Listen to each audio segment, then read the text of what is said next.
بسم اللہ الرحمن الرحیم۔ شروع کرتا ہوں اللہ تعالیٰ کے نام سے جو بڑا مہربان نہایت رحم والا ہے۔ تاہا، ہم نے یہ قرآن تجھ پر اس لیے نہیں اتارا کہ تو مشقت میں پڑ جائے، بلکہ اس لیے نصیحت کے لیے جو اللہ سے ڈرتا ہے۔ اس کا اتارنا اس کی طرف سے ہے جس نے زمین کو اور بلند آسمانوں کو پیدا کیا ہے، جو رحمان ہے، عرش پر قائم ہے، جس کی ملکیت آسمانوں اور زمین اور ان دونوں کے درمیان اور کرہ خاک کے نیچے کی ہر ایک چیز پر ہے۔ اگر تو اونچی بات کہے تو وہ تو ہر ایک پوشیدہ بلکہ پوشیدہ سے پوشیدہ تر چیز کو بھی بخوبی جانتا ہے۔ وہی اللہ ہے جس کے سوا کوئی معبود نہیں، بہترین نام اسی کے ہیں۔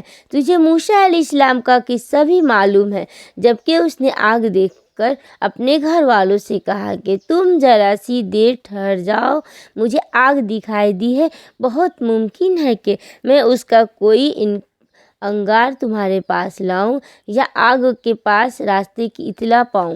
جب وہ وہاں پہنچے تو آواز دی گئی، اے موسیٰ، یقیناً میں ہی تیرا پروردگار ہوں، تو اپنی جوتیاں اتار دے کیونکہ تو پاک میدان طویٰ میں ہے اور میں نے تجھے منتخب کر لیا ہے۔ اب جو وحی کی جائے اسے کان لگا کر سن۔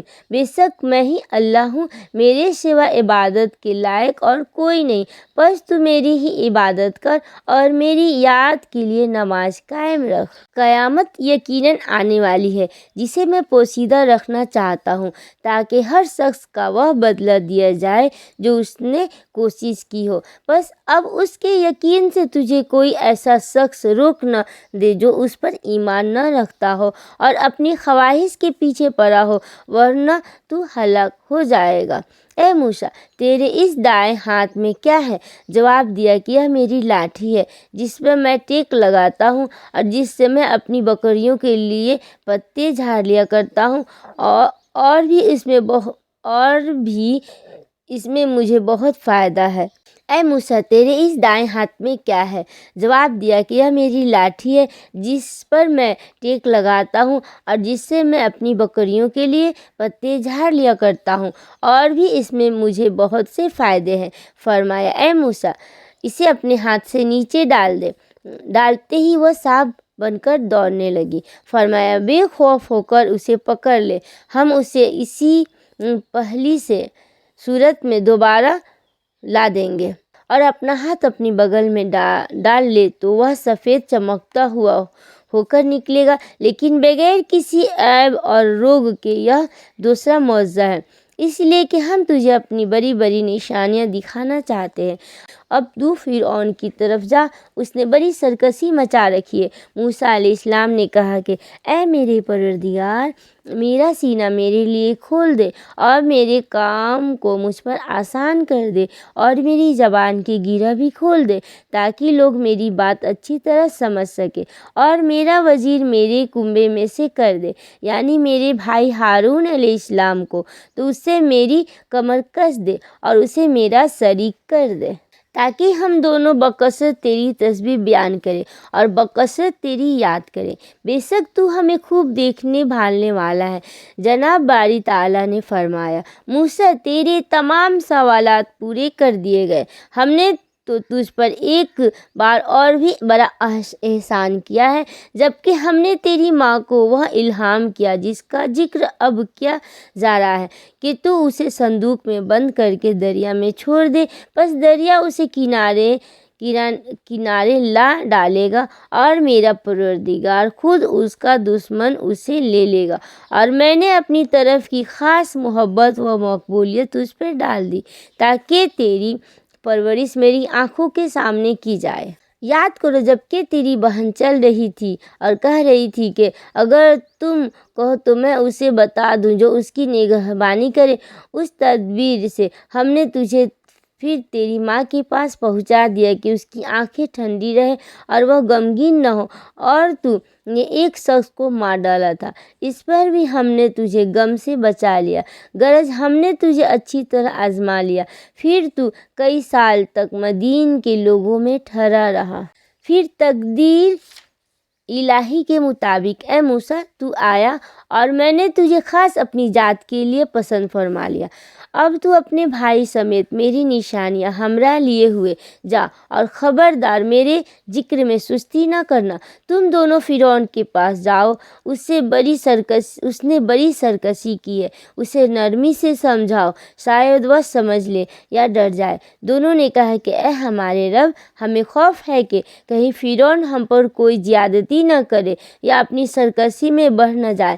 جواب ملا کہ تم مطلقہ خوف نہ کرو، میں تمہارے ساتھ ہوں اور سنتا دیکھتا رہوں گا۔ تم اس کے پاس جا کر کہو کہ ہم تیرے پروردگار کے پیغمبر ہیں، تو ہمارے ساتھ بنی اسرائیل کو بھیج دے، ان کی سزائے موقوف کر۔ ہم تو تیرے پاس تیرے رب کی طرف سے نشانی لے کر آئے ہیں، اور سلامتی اسی کے لیے ہے جو ہدایت کا پابند ہو جائے۔ ہماری طرف وحی کی گئی کہ جو جھٹلائے اور روگردانی کرے اس کے لیے عذاب ہے۔ فرعون نے پوچھا کہ اے موسیٰ، تم دونوں کا رب کون ہے؟ جواب دیا کہ ہمارا رب وہ ہے جس نے ہر ایک کو اس کی خاص صورت شکل عنایت فرمائی، پھر راہ سجھا دی۔ اس نے کہا کہ اچھا یہ تو بتاؤ اگلے زمانے والوں کا حال کیا ہونا ہے؟ جواب دیا کہ ان کا علم میرے رب کے ہاں کتاب میں موجود ہے، نہ تو میرا رب غلطی کرتا ہے نہ بھولتا ہے۔ اسی نے تمہارے لیے زمین کو فرش بنایا ہے اور اس میں تمہارے چلنے کے لیے راستے بنائے ہیں، اور آسمان سے پانی بھی وہی برساتا ہے، پھر اس کی برسات کی وجہ سے مختلف قسم کی پیداوار بھی ہم ہی پیدا کرتے ہیں، اور مختلف قسم کی پیداوار بھی ہم ہی پیدا کرتے ہیں۔ تم خود کھاؤ اور اپنے چوپایوں کو بھی چراؤ۔ کچھ شک نہیں کہ اس میں عقل مندوں کے لیے بہت سی نشانیاں ہیں۔ اسی زمین میں سے ہم نے تمہیں پیدا کیا اور اسی میں پھر واپس لوٹائیں گے، اور اسی سے پھر دوبارہ تم سب کو نکال کھڑا کریں گے۔ ہم نے اسے اپنی سب نشانیاں دکھا دی، لیکن پھر بھی اس نے جھٹلایا اور انکار کر دیا۔ کہنے لگا اے موسیٰ، کیا تو اسی لیے آیا ہے کہ ہمیں اپنے جادو کے زور سے ہمارے ملک سے باہر نکال دے؟ اچھا، ہم بھی تیرے مقابلے میں اسی جیسا جادو ضرور لائیں گے، بس تو ہمارے اور اپنے درمیان ایک وعدے کا وقت مقرر کر لے کہ نہ ہم اس کا خلاف کریں اور نہ تو صاف میدان میں مقابلہ ہو۔ موسیٰ علیہ السلام نے جواب دیا کہ زینت اور جشن کے دن کا وعدہ ہے، اور یہ لوگ دن چڑھے ہی جمع ہو جائے۔ بس فرعون لوٹ گیا اور اس نے اپنے ہتھ کنڈے جمع کیے، پھر آ گیا۔ موسیٰ علیہ السلام نے ان سے کہا کہ تمہاری سامت آ چکی، اللہ تعالیٰ پر جھوٹ اور افترا نہ باندھو کہ وہ تمہیں عذابوں سے ملیامت کر دے۔ یاد رکھو کہ وہ کبھی کامیاب نہ ہوگا جس نے جھوٹی بات گڑھی۔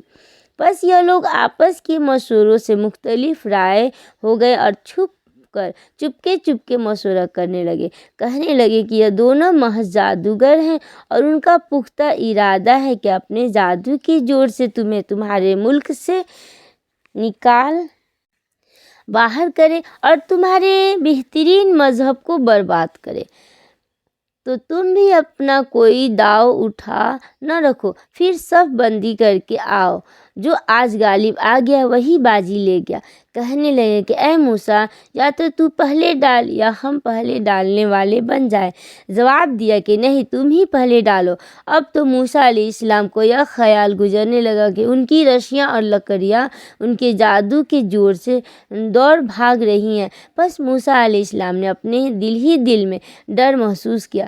ہم نے فرمایا کچھ خوف نہ کر، یقیناً تو ہی غالب اور برتر رہے گا، اور تیرے دائیں ہاتھ میں جو ہے اسے ڈال دے کہ ان کی تمام کاریگری کو وہ نگل جائے۔ انہوں نے جو کچھ بنایا ہے صرف جادوگروں کے کرتب ہے، اور جادوگر کہیں سے بھی آئے کامیاب نہیں ہوتا، اور جادوگر کہیں سے بھی آئے کامیاب نہیں ہوتا۔ اور تیرے ہاتھ میں جو ہے اسے ڈال دے کہ ان کی تمام کاریگری کو وہ نگل جائے۔ انہوں نے جو کچھ بنایا ہے یہ صرف جادوگروں کے کرتب ہے، اور جادوگر کہیں سے بھی کہیں سے بھی آئے کامیاب نہیں ہوتا۔ اب تو تمام جادوگر سجدے میں گر پڑے اور پکار اٹھے کہ ہم تو ہارون اور موسیٰ علیہ السلام کے رب پر ایمان لائے۔ فرعون کہنے لگا کیا میری اجازت سے پہلے ہی تم اس پر ایمان لے آئے؟ یقیناً یہی تمہارا وہ برا بزرگ ہے جس نے تم سب کو جادو سکھایا ہے۔ سن لو، میں تمہارے ہاتھ پاؤں الٹے سیدھے کٹوا کر تم سب کو کھجور کے تنوں میں سولی پر لٹکا دوں گا، اور تمہیں پوری طرح معلوم ہو جائے گا کہ ہم میں سے کسی کی مار زیادہ سخت اور دیر پا ہے۔ انہوں نے جواب دیا کہ ناممکن ہے کہ ہم تجھے ترجیح دیں ان دلیلوں پر جو ہمارے سامنے آ چکی، اور اس اللہ پر جس نے ہمیں پیدا کیا ہے۔ اب تو جو کچھ کرنے والا ہے کر گزر۔ تو جو کچھ بھی حکم چلا سکتا ہے وہ اسی دنیوی زندگی میں ہی ہے۔ ہم اس امید سے اپنے پروردگار پر ایمان لائے کہ وہ ہماری خطائیں معاف فرما دے، اور خاص کر جادوگری کا گناہ جس پر تم نے ہمیں مجبور کیا ہے۔ اللہ ہی بہتر اور ہمیشہ باقی رہنے والا ہے۔ بات یہی ہے کہ جو بھی گناہ گار بن کر اللہ تعالیٰ کے یہاں حاضر ہوگا اس کے لیے دوزخ ہے جہاں نہ موت ہوگی اور نہ زندگی، اور جو بھی اس کے پاس ایماندار ہو کر حاضر ہوگا اور اس نے اعمال بھی نیک کیے ہوں گے اس کے لیے بلند و بالا درجے ہیں، ہمیشگی والی جنتیں جن کے نیچے نہریں لہریں لے رہی ہیں، وہ ہمیشہ ہمیشہ رہیں گے۔ یہی انعام ہے ہر اس شخص کا جو پاک ہوا۔ ہم نے موسیٰ علیہ السلام کی طرف وحی نازل فرمائی کہ تو راتوں رات میرے بندوں کو لے کر چل اور ان کے لیے دریا میں خشک راستہ بنا لے، پھر نہ تجھے کسی کے آ پکڑنے کا خطرہ ہوگا نہ ڈر۔ فرعون نے اپنے لشکروں سمیت ان کا تعاقب کیا، پھر تو دریا ان سب پر چھا گیا جیسا کچھ چھانے والا تھا۔ فرعون نے اپنی قوم کو گمراہی میں ڈال دیا اور سیدھا راستہ نہ دکھایا۔ اے بنی اسرائیل، دیکھو ہم نے تمہیں تمہارے دشمن سے نجات دی اور تم سے کوہ طور کی دائیں طرف کا وعدہ کیا اور تم پر من و سلوہ اتارا۔ تم ہماری دی ہوئی پاکیزہ روزی کھاؤ اور اس میں حد سے آگے نہ بڑھو، ورنہ تم پر میرا غضب نازل ہوگا، اور جس پر میرا غضب نازل ہو جائے وہ یقیناً تباہ ہوا۔ ہاں بے شک میں انہیں بخش دینے والا ہوں جو توبہ کرے، ایمان لائے، نیک عمل کرے اور راست پر بھی رہے۔ اے موسیٰ، تجھے اپنی قوم سے غافل کر کے کون سی چیز جلدی لے آئی؟ کہا کہ وہ لوگ بھی میرے پیچھے ہی پیچھے ہیں، اور میں نے اے رب تیری طرف جلدی اس لیے کی کہ تو خوش ہو جائے۔ فرمایا ہم نے تیری قوم کو تیرے پیچھے آزمائش میں ڈال دیا اور انہیں سامری نے بہکا دیا ہے۔ بس موسیٰ علیہ السلام سخت غضبناک ہو کر رنج کے ساتھ واپس لوٹے اور کہنے لگے کہ اے میری قوم والو، کیا تم سے تمہارے پروردگار نے نیک وعدہ نہیں کیا تھا؟ کیا اس کی مدت تمہیں لمبی معلوم ہوئی؟ بلکہ تمہارا ارادہ یہی ہے کہ تم پر تمہارے پروردگار کا غضب نازل ہو کہ تم نے میرے وعدے کا خلاف کیا۔ انہوں نے جواب دیا کہ ہم نے اپنے اختیار سے آپ کے ساتھ وعدے کا خلاف نہیں کیا، بلکہ ہم پر زیورات قوم کے جو بوجھ لاد دیے گئے تھے انہیں ہم نے ڈال دیا، اور اسی طرح سامری نے بھی ڈال دیے۔ پھر اس نے لوگوں کے لیے ایک بچڑا نکال کھڑا کیا، یعنی بچڑے کا بت جس کی گائے کی سی آواز بھی تھی۔ پھر کہنے لگے کہ یہی تمہارا بھی معبود ہے اور موسیٰ کا بھی، لیکن موسیٰ بھول گیا ہے۔ کیا یہ گمراہ لوگ یہ نہیں دیکھتے کہ وہ تو ان کی بات کا جواب بھی نہیں دے سکتا، اور نہ ان کے کسی برے بھلے کا اختیار رکھتا ہے، نہ ان کے کسی برے بھلے کا اختیار رکھتا ہے۔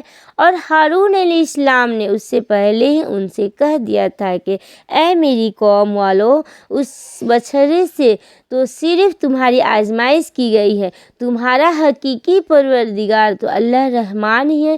بس تم سب میری تابعداری کرو اور میری بات مانتے چلے جاؤ۔ انہوں نے جواب دیا کہ موسیٰ علیہ السلام کی واپسی تک تو ہم اسی کے مزاور بنے بیٹھے رہیں گے۔ موسیٰ علیہ السلام کہنے لگے، اے ہارون، انہیں گمراہ ہوتا ہوا دیکھتے ہوئے تجھے کس چیز نے روکا تھا کہ تو میرے پیچھے نہ آیا؟ کیا تو میرے پیچھے نہ آیا؟ کیا تو بھی میرے فرمان کا نافرمان بن بیٹھا؟ ہارون علیہ السلام نے کہا کہ اے میرے مائزائے بھائی، میری داڑھی نہ پکڑ اور سر کے بال نہ کھینچ۔ مجھے تو صرف یہ خیال دامن گیر ہوا کہ کہیں آپ یہ نہ فرمائیں کہ تو نے بنی اسرائیل میں تفرقہ ڈال دیا اور میری بات کا انتظار نہ کیا۔ موسیٰ علیہ السلام نے پوچھا، سامری تیرا کیا معاملہ ہے؟ اس نے جواب دیا کہ مجھے وہ چیز دکھائی دی جو انہیں دکھائی نہیں دی، تو میں نے فرستادہ الہی کے نقش و قدم سے ایک مٹی بھر لی، اسے اس میں ڈال دیا۔ اسی طرح میرے دل نے یہ بات میرے لیے بھلی بنا دی۔ کہا، اچھا جا، دنیا کی زندگی میں تیری سزا یہی ہے کہ تو کہتا رہے کہ مجھے نہ چھونا، اور ایک اور بھی وعدہ تیرے ساتھ ہے جو تجھ سے ہرگز نہ ٹلے گا، اور اب تو اپنے اس معبود کو بھی دیکھ لینا جس کا اعتکاف کیے ہوئے تھا کہ ہم اسے جلا کر دریا میں ریزہ ریزہ اڑا دیں گے۔ اصل بات یہی ہے کہ تم سب کا معبود برحق صرف اللہ ہی ہے، اس کے سوا کوئی پرستش کے قابل نہیں، اس کا علم تمام چیزوں پر حاوی ہے۔ اسی طرح ہم نے سامنے پہلے کی گزری ہوئی وارداتیں بیان فرما رہے ہیں، اور یقیناً ہم تجھے اپنے پاس سے نصیحت عطا فرما چکے ہیں۔ اس سے جو منہ پھیر لے گا وہ یقیناً قیامت کے دن اپنا بھاری بوجھ لادے ہوئے ہوگا۔ اس سے جو منہ پھیر لے گا وہ یقیناً قیامت کے دن اپنا بھاری بوجھ لادے ہوئے ہوگا، جس میں ہمیشہ ہی رہے گا، اور ان کے لیے قیامت کے دن بڑا برا بوجھ ہے، جس دن سور پھونکا جائے گا، اور گناہ گاروں کو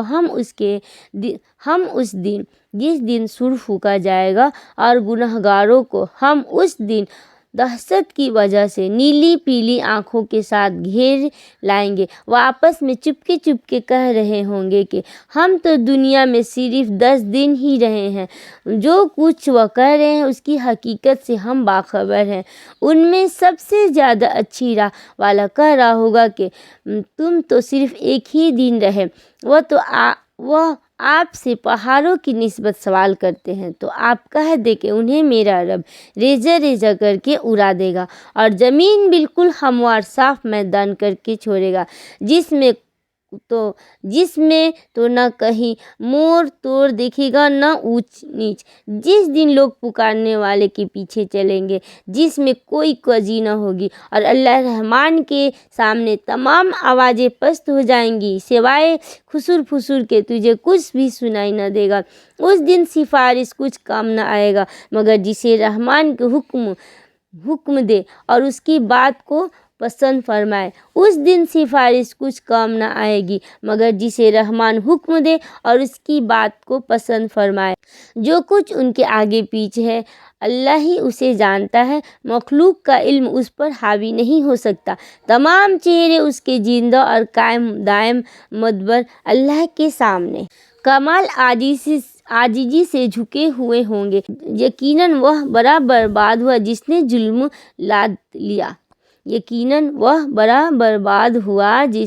لاد لیا، اور جو نیک اعمال کرے اور ایماندار بھی ہو تو نہ اس سے بے انصافی کا کھٹکا ہوگا نہ حق تلفی کا۔ اسی طرح ہم نے تجھ پر عربی قرآن نازل فرمایا ہے اور طرح طرح سے اس میں ڈر کا بیان سنایا ہے، تاکہ لوگ پرہیزگار بن جائیں یا ان کے دل میں سوچ سمجھ تو پیدا کریں۔ بس اللہ عالی شان والا سچا اور حقیقی بادشاہ ہے۔ تو قرآن پڑھنے میں جلدی نہ کر، اس سے پہلے کہ تیری طرف جو وحی کی جاتی ہے وہ پوری کی جائے۔ ہاں، یہ دعا کر کہ پروردگار میرا علم بڑھا۔ ہم نے آدم کو پہلے ہی تاکیدی حکم دے دیا تھا لیکن وہ بھول گیا اور ہم نے اس میں کوئی عزم نہیں پایا۔ اور جب ہم نے فرشتوں سے کہا کہ آدم علیہ السلام کو سجدہ کرو تو ابلیس کے سوا سب نے کیا، اس نے صاف انکار کر دیا۔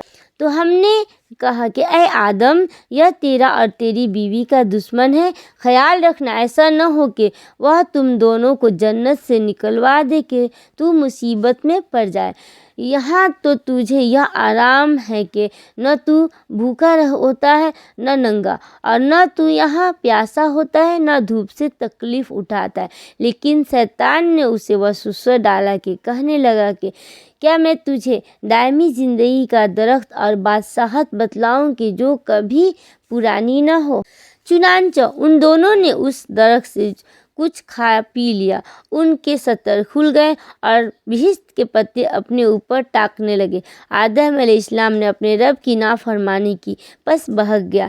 پھر اس کے رب نے نوازا، اس کی توبہ قبول کی اور اس کی رہنمائی کی۔ فرمایا تم دونوں یہاں سے اتر جاؤ، تم آپس میں ایک دوسرے کے دشمن ہو۔ اب تمہارے پاس جب کبھی میری طرف سے ہدایت پہنچے تو جو میری ہدایت کی پیروی کرے نہ تو وہ بہکے گا نہ تکلیف میں پڑے گا، اور ہاں جو میری یاد سے روگردانی کرے گا اس کی زندگی تنگی میں رہے گی، اور ہم اسے بروز قیامت اندھا کر کے اٹھائیں گے اور کہے گا کہ الہی مجھے تو نے اندھا بنا کر کیوں اٹھایا، حالانکہ میں تو دیکھتا بھالتا تھا۔ جواب ملا کہ اسی طرح ہونا چاہیے تھا، تو میری آئی ہوئی آیتوں کو بھول گیا تھا، تو میری آئی ہوئی آیتوں کو بھول گیا تھا، تو آج تو بھی بھلا دیا جاتا ہے۔ ہم ایسا ہی بدلہ ہر اس شخص کو دیا کرتے ہیں جو حد سے گزر جائے اور اپنے رب کی آیتوں پر ایمان نہ لائے، اور بے شک آخرت کا عذاب نہایت ہی سخت اور باقی رہنے والا ہے۔ کیا ان کی رہبری اس بات نے بھی نہیں کی کہ ہم نے ان سے پہلے بہت سی بستیاں ہلاک کر دی ہیں جن کے رہنے سہنے کی جگہ یا چل پھر رہے ہیں؟ یقیناً اس میں عقل مندوں کے لیے بہت سی نشانیاں ہیں۔ اگر تیرے رب کی بات پہلے ہی سے مقرر شدہ اور وقت معین کردہ نہ ہوتا تو اسی وقت عذاب آ چمٹتا۔ بس ان کی باتوں پر صبر کر اور اپنے پروردگار کی تسبیح اور تعریف بیان کرتا رہ۔ سورج نکلنے سے پہلے اور اس کے ڈوبنے سے پہلے، رات کے مختلف وقتوں میں بھی اور دن کے حصوں میں بھی تسبیح کرتا رہ۔ بہت ممکن ہے کہ تو راضی ہو جائے اور اپنی نگاہیں ہرگز ان چیزوں کی طرف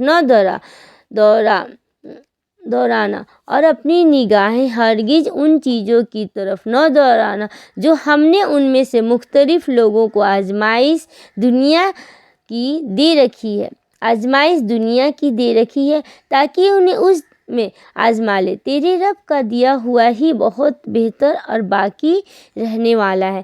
اپنے گھرانے کے لوگوں پر نماز کی تاکید رکھ اور خود بھی اس پر جمع رہ۔ ہم تجھ سے روزی نہیں مانگتے بلکہ ہم خود تجھے روزی دیتے ہیں۔ آخر میں بول بالا پرہیزگاری ہی کا ہے۔ انہوں نے کہا کہ یہ نبی ہمارے پاس اپنے پروردگار کی طرف سے کوئی نشانیاں کیوں نہیں لایا؟ کیا ان کے پاس اگلی کتابوں کی واضح دلیل نہیں پہنچی؟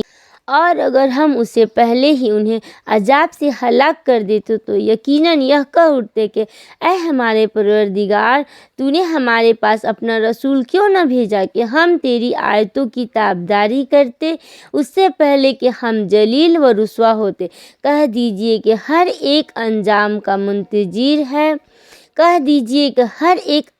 کا منتظر ہے، بس تم بھی انتظار میں رہو۔ ابھی قطعاً جان لو کہ راست والے کون ہیں اور کون راہ یافتہ ہے۔